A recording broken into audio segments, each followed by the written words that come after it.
So, as James said, I'm working for ESR in New Zealand, and I'm going to tell you a little bit about how to model the different subpopulations in a forensic DNA database.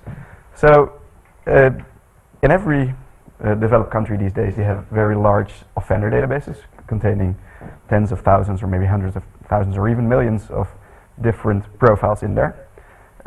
And I think we might use these databases to infer the allele frequencies of the different populations that are present in a database. It was actually, to me, kind of a surprise that people hadn't done that before.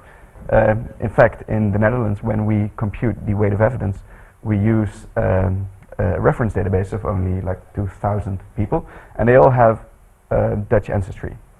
While, to the contrary, in the offender database, we have a lot of people with different backgrounds. So I thought, well, let's use all this data, and I'm going to tell you a little bit about that today. I'll start with going back to all the basics of how we compute the weight of evidence for DNA profiles, so it's just basic population genetics. And then I'm going to talk about one application that actually motivated this research, and that's predicting the number of false leads we encounter when we're doing familial searching. So we found out when we were doing familial searching, we are looking for a relative of an unknown offender in the database. And this is a two-step approach where first we have some candidate list, which might contain up to 100 profiles or something. And for those ones, we are going to find out who is the real relative or not, mostly by typing the Y chromosome. Before doing a search like that, we try to come up with some prediction of the number of candidates that we are going to eliminate in the second step of the search. And it turned out that if we base these predictions on just the reference database that we have of these 2,000 people, we sometimes grossly underestimate the number of false leads that we are encountering. So that's one of the things that I'm going to show you later. And then I'm going to tell you how to solve that using this all this data that we have from the offender database, where we can find the different populations in there with their different allele frequencies. So let's go back to the basics. As you see over here, we have a DNA profile. So as Teresa would say, this is a DNA mixture of one person. This person happens to be me. You can see there's a Y chromosome in there, so it's a male. And there's all the different alleles at the different loci. So now let's say we have the unlikely event that we find this profile at a crime scene. Then you would like to compute the weight of evidence, right? So what we need for that is the probability of observing this profile under the two hypotheses. So one is the persecution hypothesis, one is the defense hypothesis, right? So we need a probability model to compute these probabilities, and we need a reference database for the different allele frequencies. This probability model not only gives us the probability in a specific case, but it also gives us a probability distribution if you treat the alleles as random. So you also have a probability distribution of all the different likelihood ratios that you can encounter. And we will get to that later. The most basic model that people use it's called the product rule model. And the product rule model assumes two things, Hardy-Weinberg equilibrium and linkage equilibrium. So Hardy-Weinberg equilibrium holds for a population that is infinite and random mating, and this is some sort of idealized thing, but the most important property of the Hardy-Weinberg equilibrium is that the frequencies of the genotypes is simply the product of the frequency of the alleles. I hope this is obvious for everyone working in DNA in the audience. So if you have a homozygote, the probability of observing this genotype at a particular locus is simply the square of the allele frequency, and if you have a heterozygote, it's twice the product of the frequencies because it's unordered. So Hardy-Weinberg gives us the independence within the markers, so the two different alleles are independent, right? Now linkage equilibrium gives us independence between the markers. So that basically means if you observe one genotype at a particular locus, the probability of observing a second genotype at a second locus is simply the product of these two different probabilities. So if you have a full profile at, say, m markers, the probability of observing this is simply the product of all the per locus likelihoods. Like I said before, this is some sort of idealized population, because in reality people don't exactly mate randomly and the populations are not infinite. So there's going to be some population structure and maybe also some substructure in there. People have decided we have to correct for that. So there's the model that I would say pretty much everyone uses is called the Baldwin-Nichols model.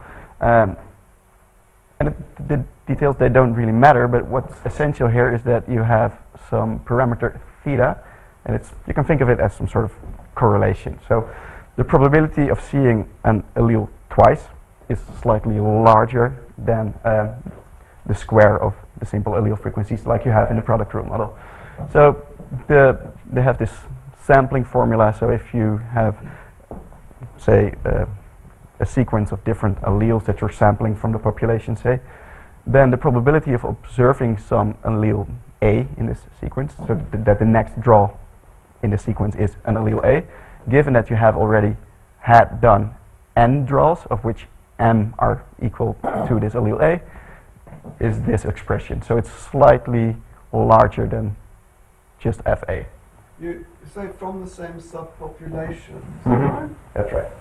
So you're sampling the subpopulation, and the next draw is from the same subpopulation? Exactly. So why does it, in that case, I don't see why it's not. Oh, because the FA is the total, is the global average, not the local one. So the only essential thing you have to remember is that if you have your theta sort of correlation parameter, if you increase it a bit, then this probability is going to be larger. So that's all. Right? So you can so you can use this to compute some conditional match probability in a subpopulation. So given that you have a profile of someone, the probability that a next person who is unrelated to that has the same profile is slightly increased. And the expression is all very difficult, but the essential part again is that if you have a random match probability computed using this product rule, and you have a theta that's larger than 0, then this conditional match probability is going to be a bit larger. A couple of orders of magnitude. So what this means is that you can actually have very wrong allele frequencies and still come up with a conservative estimate of the match probability. And that's actually what the NFI is doing in the Netherlands. They have this reference database of the 2,000 people who have Dutch ancestry, and it's not quite applicable, I would say, but since they use this theta value of 0.03 in the Netherlands, they're still probably very conservative. They are. I have actually showed that. I'm not going to talk about that today. I'm also not really interested in match probabilities because like I said, the motivation for this research is familial searching. So in familial searching, you compute likelihood ratios for kinship. So you have two, or maybe I should first tell you a little bit about what familial searching is actually. So let's say you look for a profile, you find a stain somewhere and you get a DNA profile, you look in the database and you can't find the person in there. And so one of the things you can try then is look for a relative of this person. So maybe his brother is in there, maybe his father or son, whatever. The way you do that is you compute a likelihood ratio for kinship between this unknown donor of the stain and every database profile. So you have like 200,000 likelihood ratios in the Dutch case. These likelihood ratios are for kinship. So for instance, if you compute one in favor of being siblings, you would call that a sibling index, and it's just the probability of observing the genotype of the unknown stain donor and some person in the database, conditional of them being full siblings versus that they're unrelated. So if you have a large kinship index or large likelihood ratio, in any case, it means you have strong support for these people being related, or for your hypothesis in the numerator, right? Like I said earlier, the kinship index is computed using some probability distribution over here, and if you take the genotypes to be random, you also have some probability distribution of this likelihood ratio. So for instance, for the likelihood ratio in favor of being full siblings follows a probability distribution, and on the log 10 scale you say the median is around 10 to the power 5 or something. Unrelated people usually get a small likelihood ratio, but if you have a stain and you're going to compare it to 200,000 people in a database, then you expect some of the unrelated people to give large likelihood ratios as well. And you have to do the second step, where you have first you construct a candidate list, and then you eliminate all the false leads, say mostly by typing the Y chromosome. And if the Y chromosomes don't match, then it cannot be a first degree relative, right? So that's basically how people do familial searching. So you compute these KIs, these kinship indices, these likelihood ratios with all the database profiles, and you generate this candidate list of all the large ones, say larger than 500 or so, and you exclude the false leads by YSTR typing. Before you do that, you're going to ask yourself, how many people will have a likelihood ratio larger than 500, say? And can we predict this number? So if you go back to this plot, we have this probability distribution over here, and we have some probability that unrelated profiles will score above 500. If you multiply that by the database size, you have a prediction of how many people are going to be on a candidate list. Pretty easy, right? But the question is, if we make this prediction, how accurate is that going to be? Because we know that the allele frequencies we use for these predictions are not quite representative of the DNA database that we have. So I did just a study using the actual DNA database that we have in the Netherlands. So in March 2014, we had almost 185,000 profiles in there. Removed duplicates and so on and so forth. And then I was doing the predictions for a lot of these database profiles in there. I was predicting how many people would be on this candidate list if I was searching this database, and then I compared that to what you would expect, what you actually get. So you make a prediction and you compare it to what you actually get. But before I did that, I did a little bit of data analysis just on this database, and I find some reasonably interesting things, I guess. If you compare the allele frequencies in the actual database, so these are 185,000 profiles, you compare it to the reference database, you find differences. That's all right, because the reference database is, like I said, not completely representative of the offender database. The differences are not huge, so that's all right.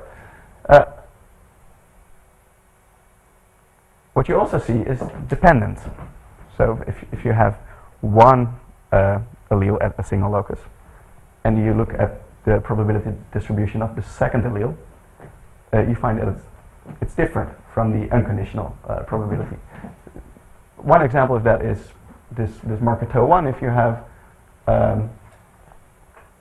the first allele is a 7 versus the first allele is a 9.3, you see that the probability of observing this 9.3 allele is really different. So if you have one 9.3 allele, the probability that your homozygote 9.3 is a lot larger than the probability that your second allele is a 9.3 is a lot larger than if your first allele is a 7. So that's exactly what you expect if you have a database that consists of different populations in there. So this is, in fact, yeah. How did you decide which was the first and which was the second allele?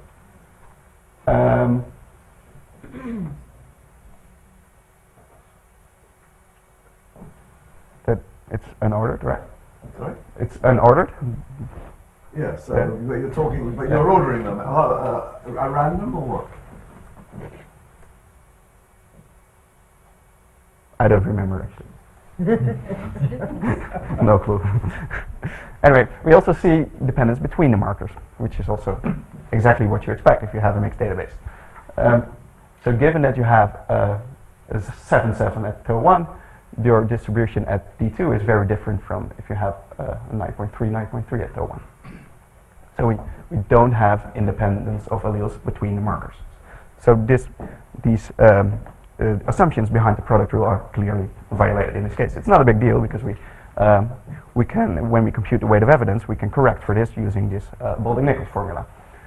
However, if we want to do predictions of the number of candidates that we're going to eliminate in a familiar search, we cannot really come up, well, we could come up with a conservative estimate, but people are not going to be very happy with that because we just want to be right in that case.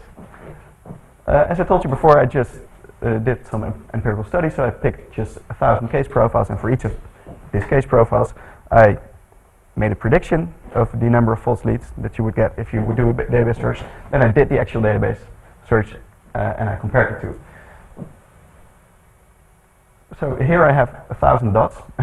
Each of them is a database search, and I made predictions for each profile, and you see that the predictions using the product rule model, so the Hardy-Weinberg linkage equilibrium one, are between 0 and 50, and sometimes even if you predict maybe 25, you actually get over 150 false leads.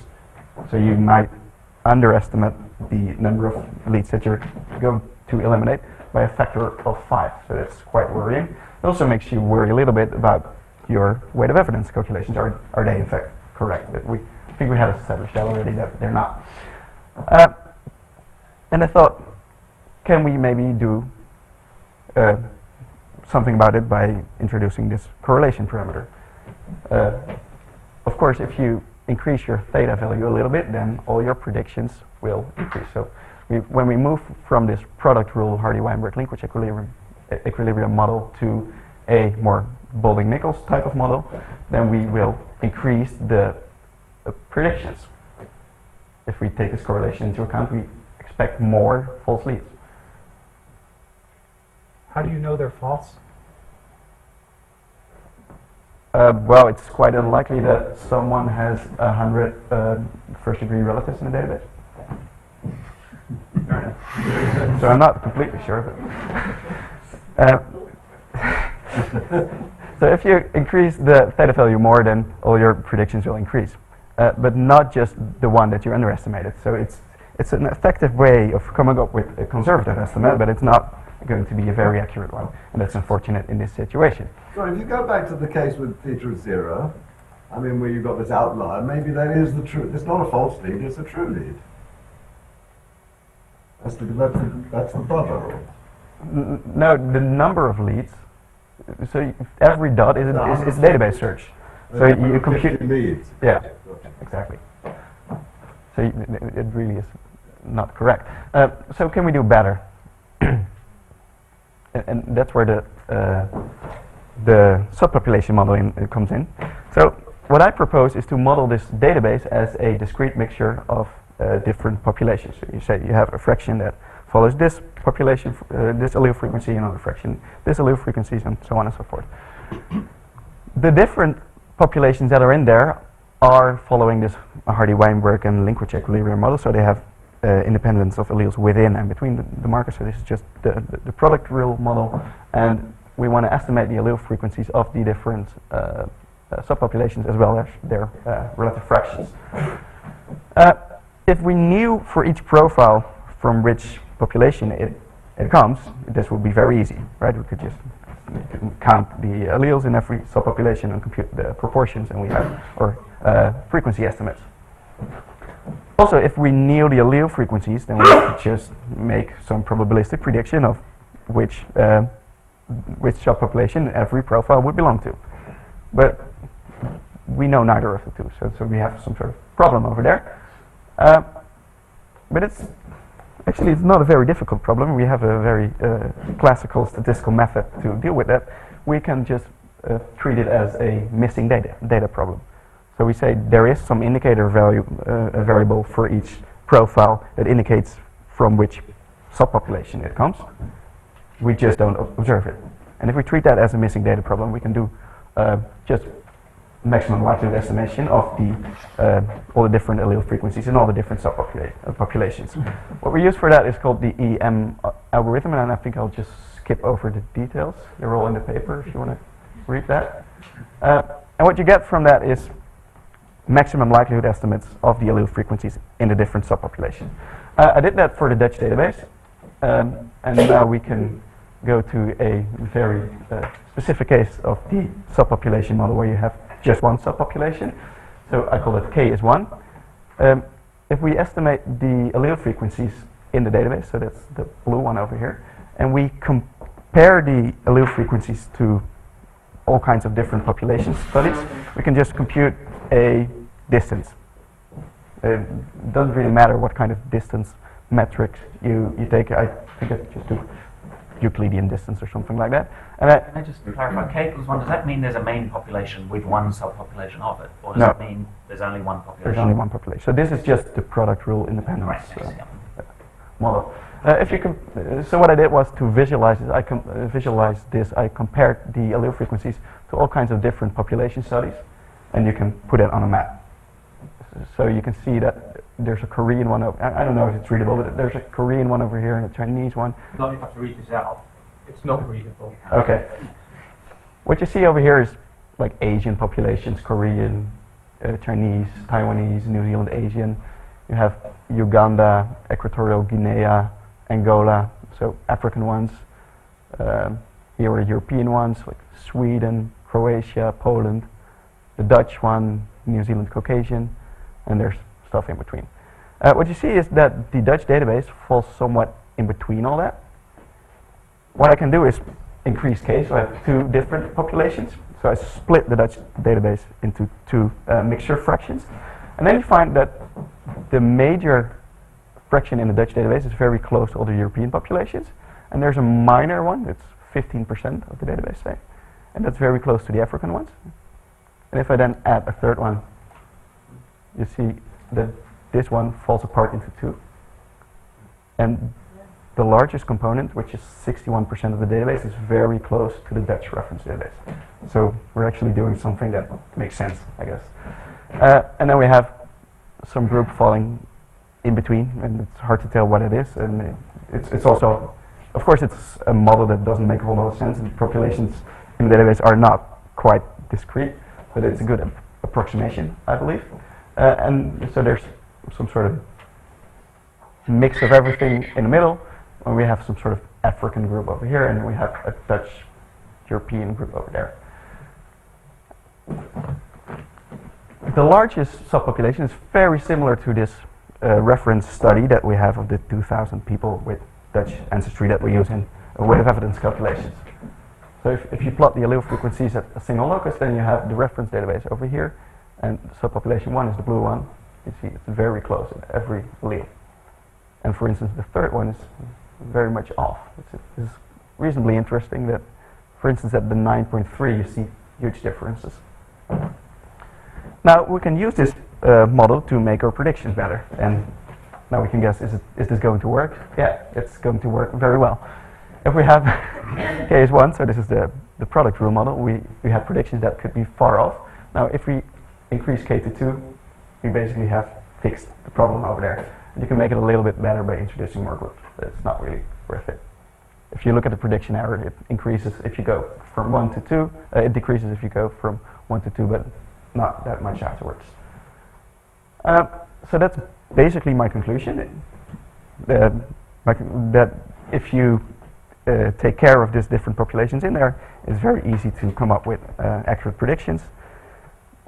You cannot really do it by using this product rule model, and you can come up with, if you use a Baldwin-Nickel type of corrections, then you get conservative estimates, but they're not quite accurate for this type of work. And I think people should just fit this kind of models to different national databases and see what comes out. Yeah, there's some further directions. I will not go into those. So I'll take some questions if you have those.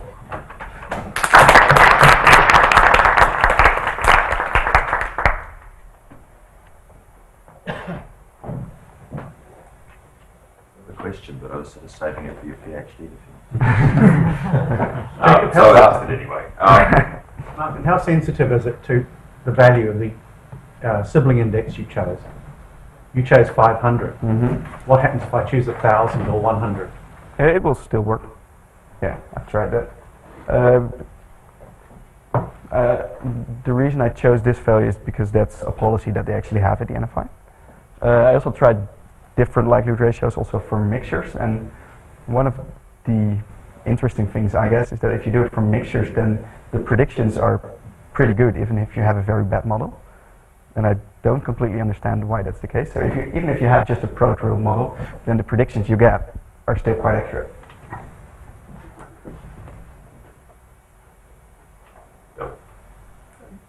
Since the offender database is much bigger than the reference database, is there any thought to just using the offender database for making statistical estimates for casework? I believe that would be a good idea, yeah.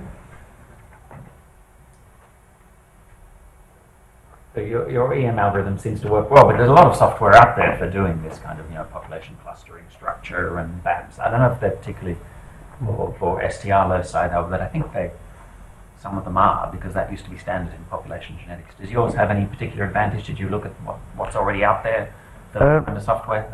I tried the other tools, but I couldn't get them to work, partly because the database is so big. So I think they might. I mean, it's totally feasible to do it with different software in principle, but I couldn't get it to work myself, and the model is not that complicated, so I just programmed everything myself. Again.